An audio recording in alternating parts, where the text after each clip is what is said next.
Yeah, Metallic Signal, that ability has been beautiful for Gholdengo as a deck. Just fetching your Gholdengo EXs essentially for free. You don't have to play any Ultra Ball in your list if you don't want to, and it looks like Caleb is not, so it might be a little rough to find those Stage 1 Pokemon, but here we go.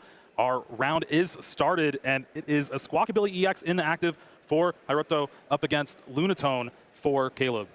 See how Hiroto is going to play around it. Of course, starting Squawkabilly in your active when you want to flush the hand. And the whole point of Raging Bolt is to get these energies into the discard as quickly as possible so you can accelerate them later using Professor Sada's Vitality, using cards like Energy Retrieval or Night Stretchers to get them out and attach them to via Teal Dance and Teal Mask Ogerpon EX. So I'm interested to see how Hiroto is going to play. Now, looking at the list that I have here, it is going to be not Turbo Bolt, but what players like to kind of consider more standard Bolt, which is a deck that runs off of Fan Rotom, its Fan Call, using Knock Towel and its Jewel Seeker ability to grab cards out of the deck here. We're going to see the Ultra Ball come down. It'll probably be for that Fan Rotom.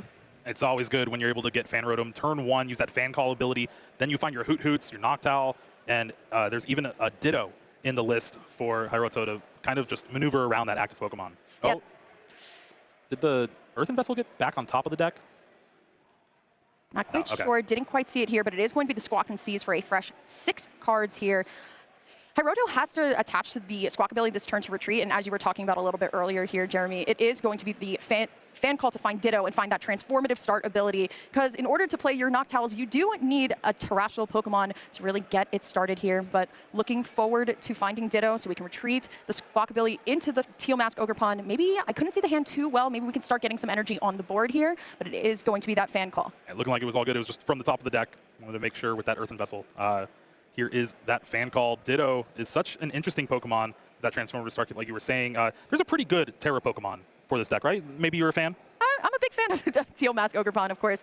You go many moons ago where that was really kind of the one card that a lot of players were playing just because of the way that even just drawing one card and getting an automatic attach onto the board thanks to Teal Dance was just absolutely crazy to think about here. But it is going to be the Fan Call for a couple of our colorless friends here. We do have that we do have the Latias as well, so we actually don't even need to retreat using the fighting energy here, and we can actually just get to keep it on the board. There is an energy switch in the list, though, so Hiroto can get that energy into an attacker like Raging Bolt the next turn, or you can just discard it with that Raging Bolt EX. And now with the Teal Mask Ogerpon in the active spot, you can start drawing some cards with Teal Dance, get more energy in play, and this is looking like a pretty stellar turn 1. Yeah, absolutely. And the thing is, too, is that when you kind of leave a 2-prize Pokemon in the active, sometimes you get a little bit nervous, but Gholdengo needs a turn to start getting set up and starting to get ready to go here. Caleb is going to have, it's just Gimme Ghoul pass, Jeremy. That's not what you want to see here. And look at all the cards that Hiroto has in hand. Is going to be evolving the Hoot Hoot on the bench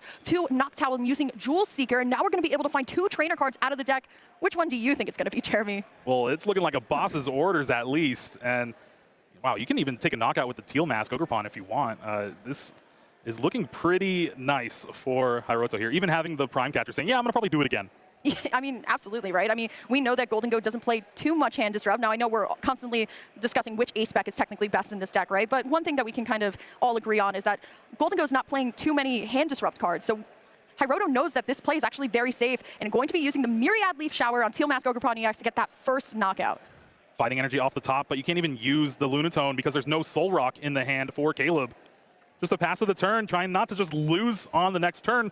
But there's the Area Zero Underdepths drawn for Hiroto, and that's going to open up this Professor Sada's Vitality in the hand, and I think it's just a little too far gone for this game. Yeah, absolutely. Hiroto can get a couple of the fighting and the lightning energies that you need. Use the Ultra Ball that I believe is in hand to get that Raging Bolt EX onto the bench here with thanks to the extended bench, and then we're going to just be ready to kind of roll with the punches here. Now, it's not saying that it's over, but it's definitely very difficult to kind of claw back once your opponent has taken 2 prize cards here. That kind of goes to this, 2-2-2 prize race that a lot of players kind of look for here for comfort. But like you said, Jeremy, we're probably going to be seeing a Professor Sada's Vitality with no Gimme Ghoul on the bench or the board at all even. We could just kind of play it a little bit slower, but there is that single prize Baby Raging Bolt. Yeah, having the attack to just take out anything on the bench due to the number of energy you have attached. Thunderbirst Storm is so good when your opponent is lagging behind. And there we see Professor Sada's Vitality charging up the EX as well. 3 cards from that supporter. And this is just not looking good for Caleb here. Gimme Ghoul off the top, but this is just prolonging the game. You got Lana's 8 as well, so we actually have 2 Gimme Ghoul on the bench. But again, where do you go from here? Game 2? It's hard to say, right? I mean, Hiroto can just accelerate to this single prize Raging Bolt here onto the bench, and using Thunderburst Storm, he can essentially pick which Gimmighoul he wants to take out here. Plus, that would stick the Lunatone in the active, unable to get out here. Professor Sada's Vitality once again being played for supportive return, where we can accelerate some energy to these ancient Pokemon here. But Hiroto absolutely drawing hot right now. Do we even use the Prime Catcher right now, Jeremy, or do we just keep swinging with Myriad Leaf Shower? Yeah, he just did not even care. Like, yeah, I'm going to win this game. It's fine. But finally, Gholdengo EX, there's this concession from Caleb, hoping things are going to be better for Game 2. While we shuffle up Hiroto, a very dominant game, right? Oh, and that's the thing, right? When you get set up and your opponent doesn't, this is what Raging Bolt does best. I mean, getting the backup attackers on the extra bench really kind of just ready to go. And there goes Teal Mask Ogerpon EX, just kind of Myriad Leaf Showering away here. One of the things that I wanted to kind of talk about here, Lana's Aid definitely becoming a little bit more popular. It is picking up speed in some Gholdengo lists. Put up to 3 in any combination of Pokemon that don't have a rule box and basic energy from your discard pile into your hand. So in certain cases, we kind of saw it, right? Like, we are able to reestablish the board, but the problem is we're just a little too late. A little too late. Again, Lana's Aid also very good against something like a Badoo or Frillish, being able to grab some energies through your supporter. Let's go ahead and take a look at what happened in that Game 1. What did happen, Jeremy? I mean, it goes to show that sometimes you really just need these really strong starts, and you know, that's another kind of argument in favor of having something like a Precious Trolley in your Gholdengo list to really kind of get set up here. But then again, sometimes your deck just bricks. That's just, you know, we're talking about luck a little bit earlier, right? This is kind of the game sometimes. Sometimes the deck just doesn't want to work all the way here. So unfortunate game for Caleb, but Hiroto showing absolute mastery with this Raging Bolt. No fear, even with the deck that a lot of players have counted out for the weekend. Yeah, is this even really Raging Bolt? It seemed like Terrabox for the for the Game 1 at least. Yeah. Attacking with Teal Mask Ogerpon for the entirety of that game. Yeah, and players, once again, kind of want to stay away from that when you're playing Raging Bolt, especially into a big deck like Gholdengo. And Hiroto still hasn't even seen the unfair stamp yet, so no ace spec has actually been kind of shown here. So we're hoping just for a better game number 2 here from Caleb. I would like to see, you know, a little bit more back and forth here. But of course, I mean, Hiroto showing absolute mastery. I'm excited to see how we go. As Caleb going to start us off here, has a Gimmighoul in the active, but there's the unfair stamp in hand. You can't ask for anything more than a Fighting Gong. Fighting Gong has been such a great addition for this deck, not only being able to find an energy to fuel your Make It Rain, but finding the Solrock Lunatone combo to help you draw through your deck has been one of the best cards in the recent set to be able to include in this deck. Yeah, and that's the thing with Gholdengo, right? A lot of players have been trying to find its perfect partner, and Mega Evolution has gifted this deck Solrock and Lunatone, and it uses it so well here too. But Air Balloon onto the Gimmighoul, I don't see much else of a choice here, Jeremy. We have to attach and find a way to protect this Gimmighoul this turn. Yeah, interesting to see the dark energy attached to that Solrock. Usually with the Gholdengo Solrock Lunatone deck, you're not playing dark energy, but there is one copy of Monkey Dory for Caleb, just trying to value that Adrenabrain in certain matchups. And Hiroto starting off with that Fan Rotom has just got to be a sigh of relief. You don't have to try to find a Nest Ball or an Ultra Ball for it, and having the Earthen Vessel to get some energies as well. This is looking like another good turn 1. And starting off with Fan Rotom always kind of gives you a very free prize check as well as you're able to use Fan Call. Having the Koraidon, I think a lot of Raging Bolt players have really kind of been going back and forth whether single prize Slitherwing is your best attacker just because of its second attack where you burn your opponent's Pokemon versus this Koraidon with its unrelenting onslaught. It's really hard to say. I think it really kind of depends on the meta, which one that you decide to play. Like you were mentioning earlier with Joltik Box, maybe some players are going to go towards Slitherwing so you can break through Pikachu EX's Resolute Heart. But I think in this scenario, I think Koraidon definitely a great attacker into something like Mega Kangaskhan. Oh, for sure. You do a lot of damage, and it's more than enough to take a knockout. Now, looking at Hiroto's hand, there is a Squawkabilly. You got another Noctowl. So you would have to discard 2 Noctowls with this and that Professor Sada's Vitality. But we're going to see 6 brand new cards thanks to that Squawk and Seize ability from Squawkabilly EX. Hiroto is playing a good amount of recovery here. Nothing crazy like something like a Lana's Aid, but 3 Night Stretcher is a lot for Raging Bolt, and that's the thing. You can use it to not only grab energy, but you can grab Pokemon. So I'm not too worried, especially because there are no Night Stretchers in the prizes here. But we are going to flush the hand, see what we have, and here comes that Fan Call ability. Once during your first turn and first turn only, you may search your deck for up to 3 Pokemon with 100 HP, or 3 colorless Pokemon with 100 HP or less, reveal them, and then you can put them into your hand. But as you all can see, of course, it's Hoot Hoots. They're going to hit the bench immediately. Oh, yeah. You need those for your Jewel Seeker. Now, going to have to bench maybe Teal Mask from the hand first so you don't lock yourself out. And there we go. There is that Teal Dance as well. So drawing an extra card, getting that Grass Energy in play. Ultra Ball found off the top. Wow. Area 0 Underdepths as well. So this hand is looking pretty nice once again. And this is just your perfect setup here. Oh, yeah. And the fact that it is it's the second turn of the game. That means maybe finding, Prime Catcher. Is there an Iron Bundle in the list? No, there's no Iron Bundle. All right. The Gimme Ghoul is safe. I mean, Jeremy, right? If we had all of the stars somewhat aligned here, if we were able to find something like Professor Sada into something like Energy Switch, attached for turn, maybe we could have potentially seen a Thunderburst Storm onto the lone Gimme Ghoul onto the bench here. Don't think it is going to be that. Like, it's not necessarily over just yet. I mean, there is still very well a Prime Catcher play, and I think we might just be putting this Raging Bolt active. There's a lot of 2-prize Pokemon on the bench there's a lot of 2-prize Pokemon on the bench, so we have to be a little bit careful here. So we're going to go back on over to Caleb's turn. All right, we're maybe going to see Caleb actually start to get things going for the first time this match. Arvin, as the supporter for the turn, able to find an item and a tool card. The item can be something like a Nest Ball to find that Genesect EX. Then you can get your Gholdengo. It could be the Buddy Buddy Poffin, which a lot of these lists aren't really playing that many. I see Caleb has 2.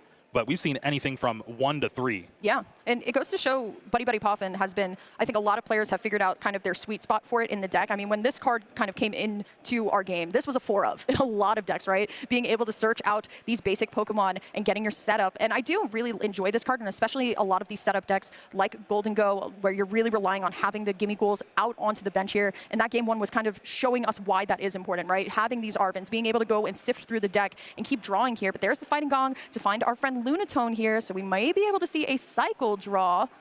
Yeah, Caleb opted for the Fighting Gong. Instead of that, Buddy Buddy Poffin has that Earthen Vessel in hand. So this will allow him to find those fighting energies and having the Lunar Cycle to draw 3 cards, which is crazy. We were so used to Radiant Greninja, right? Yeah. Drawing 2 cards with concealed cards. Lunatone draws you 3 for 1 fighting energy, and honestly is the reason this deck and honestly this engine is so popular, because you also see it in something like Cerula GX. I'm really worried about this cycle draw, Jeremy. There it is, the Nest Ball, going to be able to at least find a second Gimme Ghoul. It was very risky, especially because Hiroto was kind of projecting, all right, I am going to Thunderburst Storm next turn. We have the single prize Pokemon in the active here, but Caleb being able to find the Nest Ball can ensure safety. And I also like just using the Cosmic Beam for 70 damage, just going to pass it or attack and then back on over to Hiroto's turn. Oh, of course, why not? You get 70 on, and then if your opponent takes a knockout on a Gimme Ghoul on the bench, you just take the knockout on the active with your Soul Rock again. Again, trying to leave as many single prize Pokemon in play as possible when your opponent has a bunch of 2 prizes already in play. One going to be interesting off of the Jewel Seeker here. Hiroto does play 1 copy of Crispin. I know some Raging Bolts want to play 2, maybe even 3, but Hiroto does play 1 copy of Crispin, at least to sift through the deck a little bit easier here. But it is going to be the Professor Sada Vitality and the Earthen Vessel to get this energy out of the deck. And then I'm assuming there's definitely another way to get this energy into the discard pile as well here. But that's the thing, right? We want to be setting up not only this single prize Raging Bolt in the active, Hiroto also wants to set up this Raging Bolt EX onto the bench here. Has to at least have 4 energy onto the board in a lot of capacities to knock out something like a Gholdengo EX. Thankfully, that Squawk and Seize was able to discard those 2 fighting found from the Earthen Vessel turn 1, and then Professor Sada's Vitality, just getting them back into play. You have those lightning energies that you just searched out, and honestly, I'm really liking the pace of play that Hiroto is showing too. There's a lot of moving pieces in each of your turns as Raging Bolt, and he's doing it very well. Absolutely, and that's also the thing with Raging Bolt, is that sometimes when it comes to a Noctowl deck, right, a deck where you sift through, and sometimes you have to evolve multiple Noctowls, get multiple pieces in order for the deck to really find its way in a turn. Sometimes that can take a long time, but Hiroto doing a great job and pace of play, like you had said, Jeremy. But instead of taking out a Gimme Ghoul, actually just going to take out the Soul Rock here. What do you think about that? I mean, honestly, it's pretty heads up. You are able to cut off the knockout that's already in play on your own Raging Bolt, as well as the Lunar Cycle from Caleb's side of the board. So already having 2 Gimme Ghoul in play, you're not really going to dampen things too much. But Boss's Orders and then Unfair Stamp, this is the ace spec of choice for Caleb in this deck. And we've been so drawn on what ace spec is the best for Gholdengo. It's looking pretty good here. Yeah, absolutely, especially into a deck like Hiroto's with Jewel Seeker and Noctowl, where sometimes an Unfair Stamp can really kind of brick the hand, and then you don't really have places to go here. 2 cards for Raging Bolt EX sometimes can be absolutely great, but sometimes you could just be drawing into things like energy here. Caleb, though, going to be able to take 5 cards for himself. There's that Monkey Dory, and this list is very fun from Caleb because I love the idea of just throwing Monkey Dory in everything and, figuring it out, right? Especially when Gardevoir is playing around these Technical Machine Devolution plays, right? So we can essentially start swinging the damage back. Now we do have to find a way to get some more damage, or get some more energy cards so we can get enough damage here, because right now I only see 2, but is that a Superior Energy Retrieval in the hand? It is. Superior Energy Retrieval has to discard potentially a fighting energy here. No access to a Soul Rock, so no Lunar Cycle for the turn. And I think with everything but the Cypher Maniac's code breaking in hand, is able to take the knockout on that Squawkabilly EX. 2 prize cards for Caleb, and now is up in the prize race, at least for the 2-2-2 mapping. Well, Hiroto getting the hand off of the unfair stamp right into a nest ball. Sometimes that does happen. I can only imagine it will be the copy of Pheasantipity EX that he has in the deck. Of course, one thing that Raging Bolt does do well is draw cards when it has kind of the golden combo of Mew EX and Pheasantipity EX to go in hand as well here. But Hiroto did also draw a Lightning Energy off of the draw for turn here. So Hiroto will be able to see an attack at least, but the question is, what can we do to kind of stop Caleb's kind of snowballing potentially out of control? Now, granted, the Genesect does absolutely, being in the prizes, does actually help, but I believe it was just actually pulled off the prizes. Oh, well, that was last game. That was last game, sorry. Well, here it does look like the Bellowing Thunder for the knockout. It's going to leave 2 energy on that Raging Bolt on the bench, 1 on that Raging Bolt EX in the active spot. And now it is up to Caleb to answer back. And honestly, once the knockouts start happening, it's going to be happening pretty much every turn. If you whiff an attack, it's pretty much game over. Very scary here, but it is going to be Artisan coming into play to find our Soul Rock here. Now Lunar Cycle is going to be online. Caleb eyeing up the Genesect, but there's that supporter in hand. It is going to be Cypher Maniac's code breaking here. You are able to take some cards out of your deck, and it will be able to be to the top of the deck, so you can essentially manipulate your draw here onto the Lunar Cycle. Now granted, Lunar Cycle gives you an extra 3rd card here, but Jeremy, I can probably imagine what 2 cards were picked here for Caleb. Yeah, I think it's going to be, at least a superior energy retrieval. What else? Maybe a Gholdengo EX, maybe Genesect. It depends if you want to have that liability in play. But yeah, there is that Genesect. Extra card is going to be Boss's Orders, so that might be good for next turn to try to clean up the last 2 prize Pokemon. See how Caleb is going to be able to bring himself back into the game. Definitely needs a little bit more than just 1 superior energy retrieval to get it done this turn here. But with the help of Gholdengo, going to be able to at least see some draw. The math on this one is a little bit strange because 240 is a little bit of an awkward number here for Raging Bolt at times, because you have to remember you need the energy attachment to go along as well here. So sometimes you have to get a little bit creative. But it is going to be that nest ball here found. Going to see 3 cards off of the flip the script. I mean, that's pretty creative, getting 3 more cards, trying to find another superior energy retrieval. And granted, if Caleb does not, it's going to be on the back foot for this game too. Already down a game. But this is kind of what you want to see. Oh, wait, there's an energy, but no energy attached to the active. This Gholdengo is going to need to find 1 more energy. Yeah, it's still, what is it? It's going to be an Artisan, and that was the thing that I was talking about, Jeremy. The fact that sometimes it's a little bit tricky trying to find your energy, especially when you still need the 1 attached for a turn. A little bit rough for Caleb here, especially because so many cards in hand. It's hard to say what the proper play is. No Air Balloon to retreat into something like a Lunatone. Is it just going to be a pass? And it is. It is, wow. Okay, and this is a big signal for Hiroto here, is kind of sensing, yeah, okay, you did not get what you need. I need to make sure I can set up my next turn as best as possible. Professor Sada's Vitality is going to help with that. You get at least a knockout and hopefully more. And the thing is, we can just set up the Raging Bolt in the back as well. Hiroto down to 3 prize cards. And that baby Raging Bolt, that single prize Raging Bolt, could get big enough to potentially take out something like a Soul Rock and a Lunatone. Now, granted, it would take a little bit of energy to work with there, but the second attack, Dragon Headbutt, Boss's Orders would line us up for that as well here. And I think that's what Hiroto's really kind of going for here, trying to get as much energy onto the board where we can still see something like a checkmate scenario. Now, granted, there's still a lone Hoot Hoot on this bench as well, Jeremy. That one Night Stretcher to find one of the Knock Towels that were discarded in the beginning of the game, that could be something like that Prime Catcher, for example, that we saw in that list. It is a very good card, and anytime you kind of see it and are able to take 2 prizes with it, it's going to be a good day for Raging Bolt. Now, the Earthen Vessel is going to be pretty stellar here. You are able to Teal Dance on to that Teal Mask Ogerpon, as well as attach to the active for the turn. Now you have extra energy in play, so you can leave maybe the couple energy on that Raging Bolt on the bench. That way you can just Thunderburst Storm for the KO next turn, and it might force Caleb to actually attack with something like Soul Rock to take the knockout on that Raging Bolt. Goes to show. See, as we get the attack back on over to Caleb. It was 1 energy card off. It was the top card. Never lucky. Metallic Signal to at least kind of sift through the deck a little bit, see what our options are. I think you're right, Jeremy. I think the only real way to kind of at least mitigate something for next turn is just to take out the looming threat. Already Latias EX onto the bench, so Skyliner is active, so Raging Bolt with its high retreat cost technically doesn't matter here. And there's the Boss's Orders here, so do we have enough energy to at least get what we need here with a lot of cards in hand? Certainly I think we do. There's a Lunar Cycle for 3 more cards. The thing that's rough, though, is you're taking out a 1 prize Pokemon. You're still going to be at 3 prizes. That means 2 more attacks at least, and that's going to give Hiroto some time to maybe build up that Raging Bolt, or just find, Prime Catcher Sada. That would be able to do it as well. Superior energy retrieval being used now for 4 energy, finding the attach for turn as well. There's the boss's orders onto the single prize Raging Bolt here, so we're not going to have any energy on board at all, but it will be making it rain for only just 2 there. And with that Hoot Hoot on the bench as well, just a single Noctowl is able to pretty much seal up this game. Looking at the hand for Hiroto, it is stacked, at least with cards. A ton of cards. I don't know if he has exactly what he needs. A lot of Nest Balls, actually. Has Ultra Ball. Nest Ball, Ultra Ball for Noctowl, yeah. Yeah, Ultra Ball for Noctowl. left. That's fair. And the Nest Ball, though, see what's going on here in the deck, but I don't believe there is a Noctowl here. Are all 3 in the discard? We're going to Teal Dance to try to find some more cards. There's Night Stretcher available, but not in the hand. So it would have to be Teal Dance and flip the script here. So we're going to see 4 cards. Didn't get to see what the card was, but we have a lot of things. So there's the Night Stretcher. So it is in hand. So Hiroto is going to be able to close this game out here. And once again, with impeccable speed, we'll be evolving the Hoot Hoot onto the bench to Noctowl to find Professor Sada's Vitality and another Night Stretcher to accelerate the energy to the Raging Bolt and being able to take with Bellowing Thunder. Hiroto going 6-0-1. That is crazy. Raging Bolt. What year is it? All right. I don't know, Jeremy. Ancient Pokemon, yeah, it's ancient for sure. And there's the attachment for the turn. Bellowing Thunder taking the knockout. And like you said, Hiroto Koji 6-0-1. With Raging Bolt. With Raging Bolt.